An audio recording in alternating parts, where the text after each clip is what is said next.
എടിയേ എടിയേ എന്താ മനുഷ്യ രാവിലെ തന്നെ വന്ന് തൊള്ള തുറന്ന് അലറുന്നേ? പൂമുഖത്തേക്ക് ഒരു ബ്ലാക്ക് ടീ. നിങ്ങൾ പത്രം വായിച്ച് ചായയും കുടിച്ചോണ്ട് ഇവിടെ ഇരുന്നോ? ഇന്ന് ഏതാ ദിവസം വല്ല ഓർമ്മയുണ്ടോ? എന്ത് ചോദ്യം ഇത്? നിന്റെ ബർത്ത്ഡേ ഒക്കെ ഞാൻ മറക്കുവോ? അത് ശരി, അപ്പൊ നിങ്ങൾക്ക് അതും അറിയില്ലേ? പിന്നെന്താ ഇന്ന്? എന്റെ മനുഷ്യ, ഇന്ന് അച്ഛൻ വരുന്ന ദിവസാ. നല്ല പിരിവാണോ ഇനി? അതൊന്നും അല്ല, ഇന്ന് വീട് വെഞ്ചരിപ്പാ. ഓ, അച്ഛന് വേറെ പണിയൊന്നുമില്ലേ?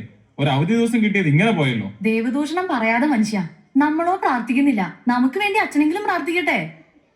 ആ, എന്തെങ്കിലും ആകട്ടെ. ആ കുരുത്തക്കെട്ടവന്മാരൊന്നും ഇതുവരെ എണീറ്റില്ലേ? മിക്കവാറും വെഞ്ചരിപ്പും കഴിഞ്ഞ് അച്ഛൻ പോയാലും അവരെഴുന്നേക്കും തോന്നണില്ല.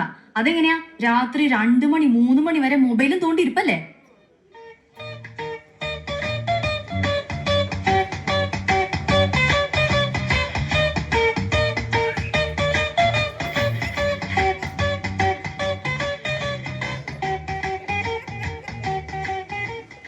സമയം 12 മണി ആയതേ ഉള്ളല്ലോ.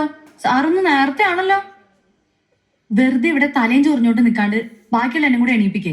എന്നിട്ട് പോയാൽ മുറിയൊക്കെ വൃത്തിയാക്കിയിട്. എടിയേ, നമ്മുടെ ബൈബിൾ എവിടെയാ? അത് ഉപയോഗിച്ചിട്ട് കുറെ തപ്പിയെടുക്കണം.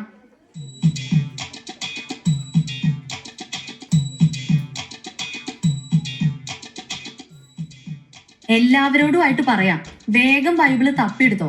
അച്ഛൻ വരുമ്പോ ഇവിടെ ബൈബിൾ ഇല്ലാന്ന് വന്നാ നാണക്കേടാ.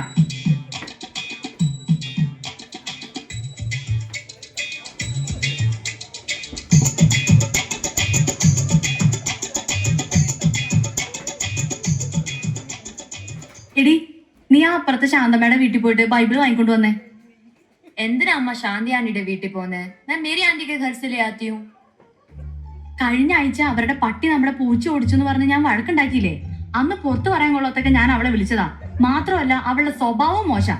നീ വേഗം പോയിട്ട് ശാന്തമ്മയുടെ അടുത്തുനിന്ന് വാങ്ങിട്ടോ.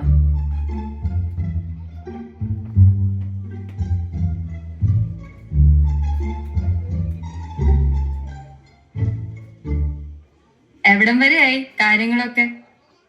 ആ, ആയി വരുന്നു. ആ, എന്നാ നടക്കട്ടെ. ആ, ആരോ കഥകൾ മുട്ടുന്നു. അച്ഛൻ വന്നു എന്നാ തോന്നുന്നേ.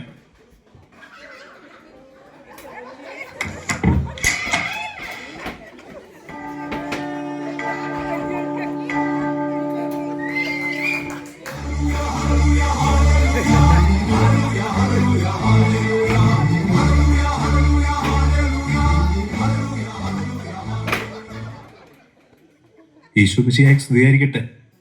അച്ഛാ സ്തുതിയായിരിക്കട്ടെ. എന്നാ അച്ഛാ ഇരിക്കാം.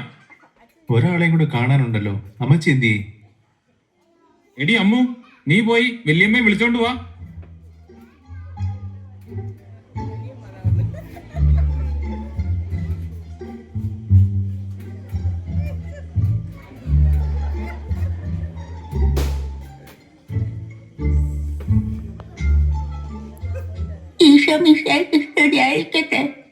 സ്തുതിയായിരിക്കട്ടെ.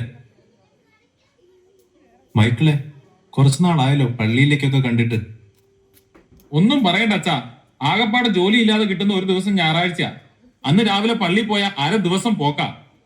ഞായറാഴ്ച കുർബാന കടവുള്ളതാണെന്ന് അറിയില്ലേ?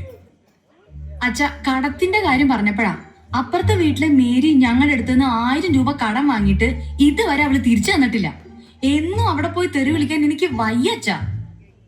ആ കടവല്ല, ഞായറാഴ്ച കുർബാന നന്നായി ഒരുങ്ങി പങ്കെടുക്കണം എന്നാണ് ഉദ്ദേശിച്ചത്.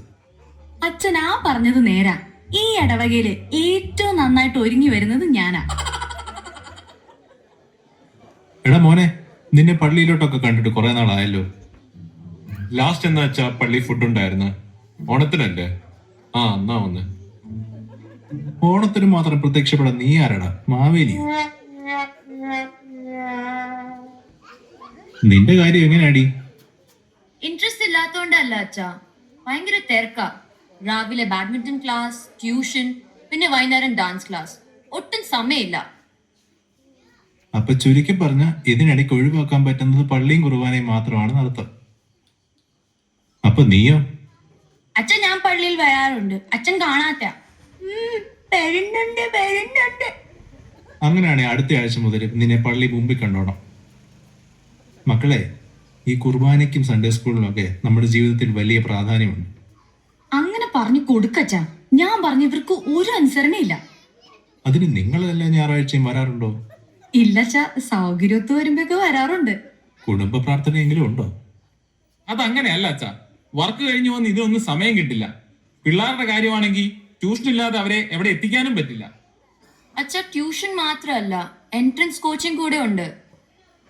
എന്റെ മക്കളെ, നിങ്ങൾക്ക് ഇതിനിടയ്ക്ക് ഭക്ഷണം കഴിക്കാൻ സമയം കിട്ടാറുണ്ടോ? ഭക്ഷണം മുടങ്ങിയാലും കുളി മുടങ്ങിയാലും ട്യൂഷൻ മുടങ്ങാൻ പാടില്ല. അതാണ് ഇവിടുത്തെ റൂൾ.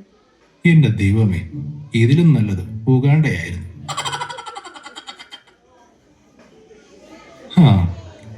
എന്നാ നമുക്കിനി പ്രാർത്ഥിക്കാം. എടാ മോനെ, നീ ആ ബൈബിൾ എടുത്ത് എഫേസോസ് 5:22 മുതലൊന്ന് വായിച്ചേ. ബൈബിളും വായി.